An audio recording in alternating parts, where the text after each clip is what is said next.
En los cielos ensangrentados del frente oriental, donde los hombres medían sus vidas en segundos, un piloto volvió a subir a la cabina.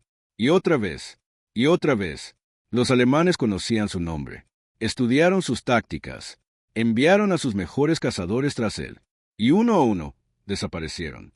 62 derribos confirmados. Ni una sola baja en combate aire-aire. Pero esto es lo que los libros de historia nunca explicaron del todo. Cómo un hombre que estuvo a punto de ser expulsado de la escuela de aviación se convierte en el piloto aliado más letal de toda la Segunda Guerra Mundial. ¿Y qué fue exactamente lo que ocurrió en los cielos de Corea, que Moscú y Washington mantuvieron oculto durante décadas? La respuesta es mucho más oscura de lo que nadie esperaba. Bienvenidos. ¿Y qué historia tan acertada han elegido para hoy? Esto es Tácticas Ocultas, un lugar donde los capítulos ocultos de la historia finalmente reciben la atención que merecen. Si es la primera vez que visitas este canal, te damos una cálida y sincera bienvenida.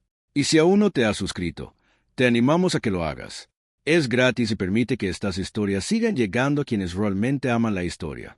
Hay un pequeño botón rojo justo debajo. Tu suscripción sería de gran ayuda. Una pregunta que vale la pena hacerse ahora mismo. ¿Desde qué lugar del mundo se está siguiendo esta historia hoy? Menciona una ciudad, un país, incluso un continente en los comentarios. Siempre es sorprendente ver hasta dónde llegan estas historias. Si te importa la historia real, documentada y sin censura, dale me gusta a este video para que más gente lo encuentre. Y activando las notificaciones te aseguras de no perderte ninguna historia. Ahora, volvamos al hombre que la Luftwaffe nunca pudo atrapar. Antes de que Iván Kosedub disparara un solo tiro con ira, la guerra ya estaba muriendo a su alrededor. Ni despacio, ni en silencio. En una sola mañana, 22 de junio de 1941, la Operación Barbarroja desgarra el frente oriental como una herida que se niega a cicatrizar. En las primeras 8 horas de la invasión alemana, la Luftwaffe destruye más de 1.200 aviones soviéticos, la mayoría aún en tierra, con los motores fríos y los pilotos dormidos. Al final de esa primera semana catastrófica, la cifra supera los 4.000. El ejército terrestre más poderoso del mundo lucha de repente a ciegas, desprovisto de su visión aérea incluso antes de que la guerra real haya comenzado. La respuesta de Stalin es la misma de siempre. Ira, purgas, exigencias imposibles. Los comandantes soviéticos son fusilados por retirarse. Los pilotos son obligados a combatir en aviones tan obsoletos que bien podrían haber sido hechos de madera y fe. Toda la doctrina de aviación del Ejército Rojo, basada en la premisa de atacar primero, se derrumba de la noche a la mañana. Lo que queda es algo mucho más peligroso que la estrategia. Desesperación. Es dentro de este sistema roto y en llamas donde un joven de Soska, una tranquila ciudad ucraniana que la historia no tenía ninguna razón en particular para recordar, comienza a encontrar su lugar. Iván Nikitovich Kosedub no es, según ningún criterio convencional, un guerrero nato. Es hijo de un campesino, de aspecto modesto, sin nada destacable sobre el papel. Cuando solicita su ingreso en la escuela de vuelo, el sistema duda. Demasiado inexperto, dicen algunos. No es el perfil que buscan. La misma maquinaria burocrática que está perdiendo simultáneamente a miles de pilotos en el frente oriental casi rechaza al hombre que algún día salvará su reputación por completo. Es aceptado. A Durs Penis. Su entrenamiento inicial es extenuante, como solo el entrenamiento militar soviético de aquella época podía serlo. No solo físicamente exigente, sino también psicológicamente diseñado para doblegar a cualquiera que no posea algo extraordinario en su interior. Kosedub no se rinde. Observa, escucha, estudia el cielo como un erudito estudia un texto, buscando no solo lo que hay, sino también su significado. En 1942 ya sostiene sus alas. El cielo sobre el frente oriental está a la espera, y está en llamas. Si esta historia ya te está impactando, un me gusta en este video es de gran ayuda. Y compartirlo con alguien que adore la historia real. Así es como estas historias olvidadas perduran. La primera vez que Iván Kosedub fue a la guerra casi lo hizo regresar a casa hecho pedazos. No como un héroe, no como una leyenda, como una historia aleccionadora. Marzo de 1943. Kosedub finalmente llega a un regimiento de combate activo, el 240º Regimiento de Aviación de Caza, y se sube a la cabina de un Lavochkin La-5 para su primer combate real.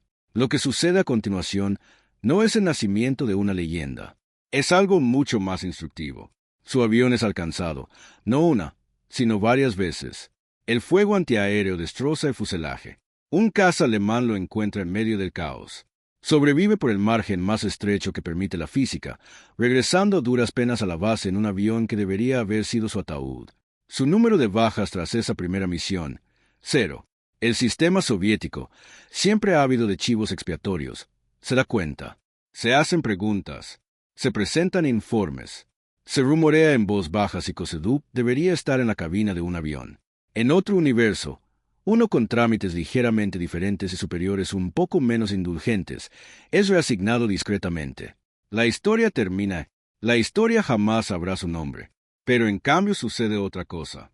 Kosedup hace lo que muy pocos hombres bajo ese tipo de presión son capaces de hacer. No entra en pánico.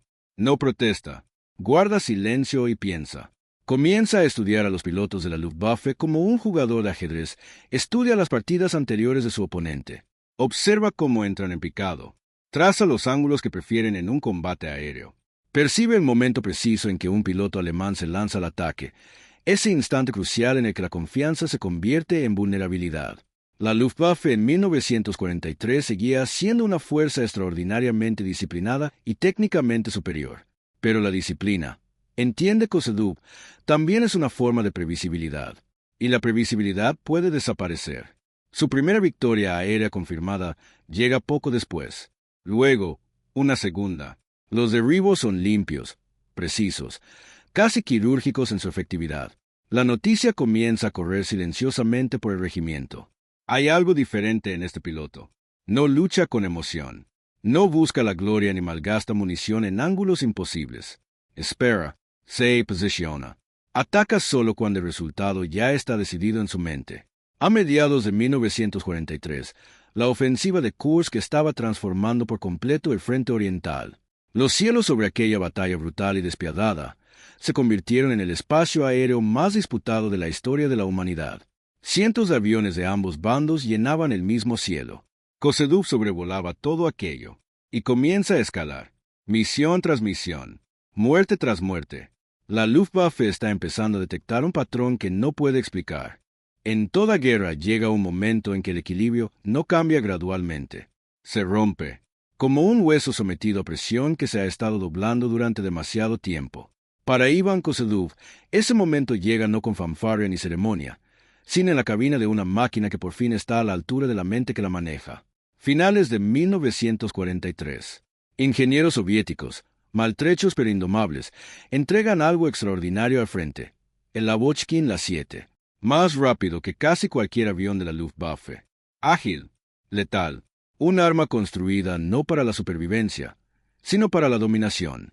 Cuando Kosedup la lleva por primera vez al combate, no se trata tanto de una transición, sino de una culminación. Un depredador que por fin encuentra el cuerpo que siempre debió habitar. El número de bajas aumenta rápidamente. Lo que había sido un ascenso constante y disciplinado se convierte ahora en algo que incomoda a los comandantes soviéticos de maneras que les cuesta explicar. Trine bajas. 40. Las cifras están verificadas, documentadas, imposibles de ignorar. Kosedup no lucha temerariamente. No se juega. Cada enfrentamiento está calculado con una frialdad que inquieta incluso a su propio escuadrón. Entra en combate sabiendo ya cómo va a terminar. Pero nada, absolutamente nada, prepara ninguna de las partes para lo que sucede el 19 de febrero de 1945. Un avión a reacción alemán aparece en el espacio aéreo de Kosedup. No era un caza de hélice. No era un avión convencional. Era un Messerschmitt Me-262, el primer avión de combate a reacción operativo del mundo. Más rápido que cualquier avión que volaran los aliados. Más rápido que cualquier cosa que tuviera derecho a estar en ese cielo en ese momento. La opinión generalizada de la época era absoluta al respecto. Un caza con motor de pistón no alcanza a un reactor. No se enfrenta a uno. No gana. Kosedup no se guía por la sabiduría convencional. Lee la trayectoria de vuelo del avión a reacción. Calcula su ángulo de ataque. Posiciona su La-7 no donde está el Me-262, sino donde estará. En una maniobra que los historiadores aeronáuticos estudiarían más tarde con silenciosa incredulidad, obliga al piloto alemán a girar, neutralizando la ventaja de velocidad del avión a reacción en un instante decisivo, y dispara. El Me-262 cae. Las implicaciones son asombrosas. No solo a nivel táctico, sino también psicológico.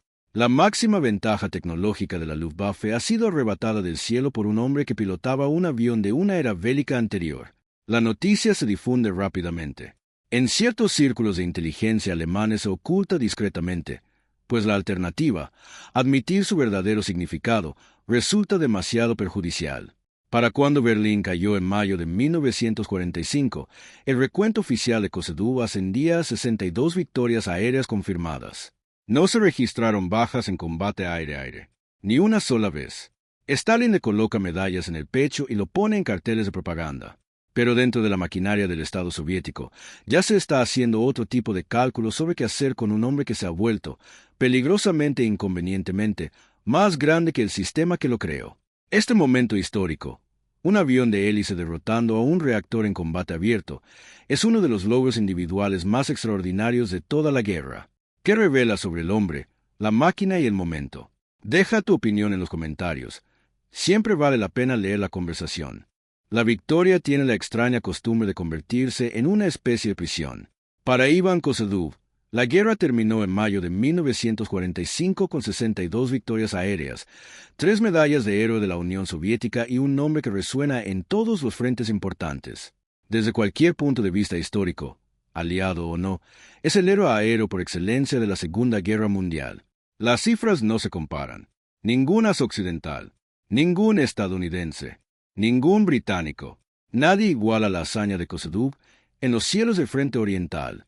Y sin embargo, 5 años después de la última rendición alemana, su nombre desaparece silenciosamente de la conciencia occidental. No por casualidad, no por descuido, mediante el diseño. La Guerra Fría se cierne como un telón sobre todo. Y de repente, celebrar a un héroe soviético se vuelve políticamente complicado a ambos lados de la férrea división. En Occidente, la narrativa exige la hegemonía estadounidense. En Moscú, la narrativa exige el heroísmo soviético colectivo, no la brillantez individual que podría inspirar ideas equivocadas. Koseduw se desenvuelve con incomodidad en ambos mundos. Demasiado soviético para los libros de texto occidentales. Demasiado singular para la ideología estalinista. Entonces llega Corea, y la historia se torna considerablemente más oscura.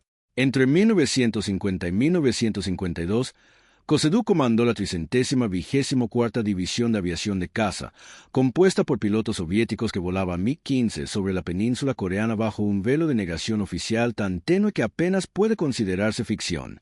Moscú insistía públicamente en que ningún piloto soviético participaba en operaciones de combate. La realidad, reconstruida décadas después a través de archivos desclasificados y testimonios de pilotos, era completamente distinta. Ases soviéticos, entrenados según la tradición de Koseduw, volando aviones soviéticos bajo mando soviético, participaron en algunos de los combates aéreos más intensos de la historia contra los F-86 Sabre estadounidenses. Lo que realmente muestran las cifras de bajas en ese conflicto sigue siendo, hasta el día de hoy, objeto de un minucioso debate histórico. Tanto Washington como Moscú lo prefieren así. El propio Koseduw nunca habla públicamente de Corea con detalle. El sistema que lo condecoró también le recordó, de forma silenciosa, los límites de su propia historia. Se convierte en general, en instructor, en una institución. Se le celebra como el poder soviético celebra a sus héroes, a bombo y platillo, oficialmente y con el control justo para asegurar que la celebración nunca resulte incómoda. Muere en 1991, el mismo año en que la Unión Soviética deja de existir. La simetría es casi demasiado precisa para ser accidental. Lo que Iván Koseduw deja como legado no es simplemente un recuento de bajas, aunque 62 victorias confirmadas en una sola guerra sigue siendo una cifra que los historiadores militares abordan con reverencia. Lo que deja es una verdad más profunda e inquietante sobre la relación entre la grandeza individual y la maquinaria política que, a la vez, la necesita y la teme. Un sistema que casi lo rechazó lo convirtió en su mayor arma. Luego pasaron décadas tratando de decidir qué hacer con la leyenda que habían creado. La Luftwaffe jamás pudo atraparlo. Al final, fue la historia misma la que intentó, y en gran medida fracasó, en contenerlo. Si esta historia te conmovió, si reveló un capítulo de la historia que merecía ser contado, por favor, comparte este video con alguien que aprecie la historia real y sin censura. No se arrepentirá. Y si aún no te has suscrito, este es el momento. Cada historia en tácticas ocultas se construye con el mismo cuidado, con la misma profundidad. La siguiente ya te está esperando. Mantén la curiosidad. Mantén la sed verdad. La historia siempre tiene más que decir.